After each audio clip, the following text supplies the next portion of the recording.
sa Jesus, nagpabilin pa siya din sa kalibutag mga 40 ka adlaw aron sa pagpamatuod nga tinuod gayud siya nga pinadala gikan sa langit.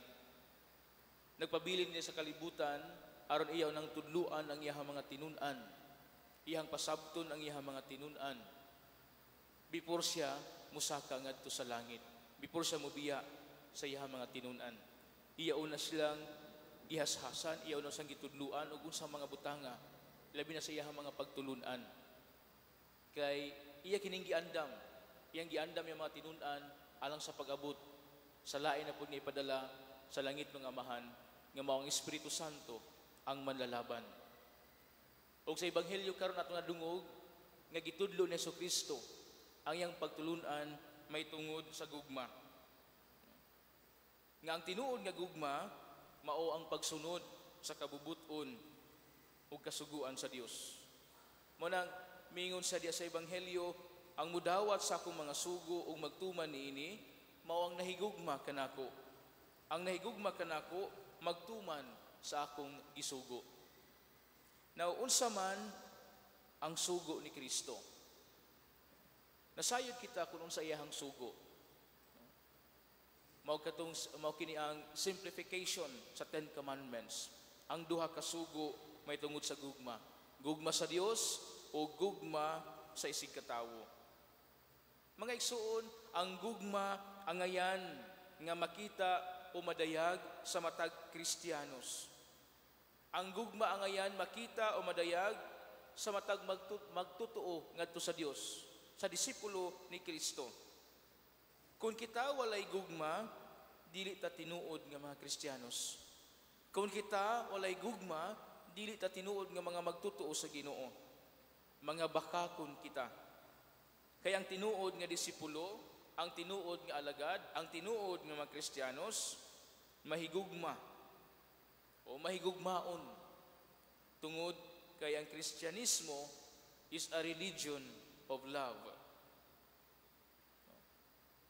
Kristyanismo is a religion of love. Mao kini ang sugo sa Dios. Pag higugma ay kamo, ingon nga ako na higugma kaninyo. Higugma ang iyong isig katawo sama sa paghigugma sa iyong kaugalingon. Pero unsa man ang ato ikapamatuod nga nahigugma kita sa Dios. Klaro man kaayo nga giingon sa ebanghelyo ni Jesus nga ang tinuod nga nahigugma kanako magtuman sa akong sugo. Buot pasabot nga gugma sa Dios o gugma sa isig katawo ang basihanan sa tinuod nga Kristiyanos. Gugma ngadto sa Dios, mainungdanon kaayo ang ato ang relasyon ngadto sa Ginoo. Atong hinumduman nga kita ang unang gihigugma sa Ginoo. O kung nahigugma kita sa Ginoo, then mao kini nga ato ang response sa iyang paghigugma kanato. Apan mahinungdanon nga atong gugma ngadto sa Ginoo mapadayag diha sa paghigugma sa atong isig katawo. Sayon kayo nato higugmaon ang Ginoo tungod kay dili man nato makita. Yes, mingon higugma ta sa Ginoo tungod kay dili man nato makita. Sayon ang paghigugma sa tawo nga dili nato makita. Pareha ba diha sa social media? Mas daghan tag virtual friends kaysa actual friends. Daghan tag mga higala o mga friends diha sa social media kaysa actual. Sayon higugmaon ang tao nga dili makita, pero kung ang tao gani nga kanunay natong gikauban, kanunay natong makita, lahi na. Munang ningon sa Jesus, bakako ng mga tao nga maingon higugma kanako apan nagdumot sa isig katawo. Bakako ng tao nga maingon nga nahigugma kanako apan kanunay namantay sa sayop sa isig katawo. Bakako ng tao nga maingon higugma sa Dios apan kusog mangdaot sa isig katawo. Og mao kini ang hagit kanato makaigsunan ko ni Kristo. Kanatong tanan, hagit kini kanatong tanan. Kung tinuod kita nga nahigugma sa Ginoo, di nato ka na ipadayag diha sa buhat. Ang Dios nagingon, no? Siya mismo nagingon. Kung unsay imong gibuhat sa imong isig katawo, mausab ka na ang imong gibuhat ngari kanako. Sayon kini nga pagtulunan apan lisod pagapuy-an. Sayon kini pagtulunan nga gibili ni Kristo apan lisod nga atong pagabansayon sa tag sa kakinabuhi. Sayon kayong paghigugma sa mga tawo nga muuyon lang kanato. Sayon kayong paghigugma sa mga tawo nga magsunod-sunod kanato. Apan katong mga tawo nga musupak gani sa tuang mga opinyon, musupak gani sa tong kabubuton, ato nang kasilagan. Ang uban ato pang dauton, ato pang libakon. Unya, mingon ta nga nahigugma ta sa Ginoo.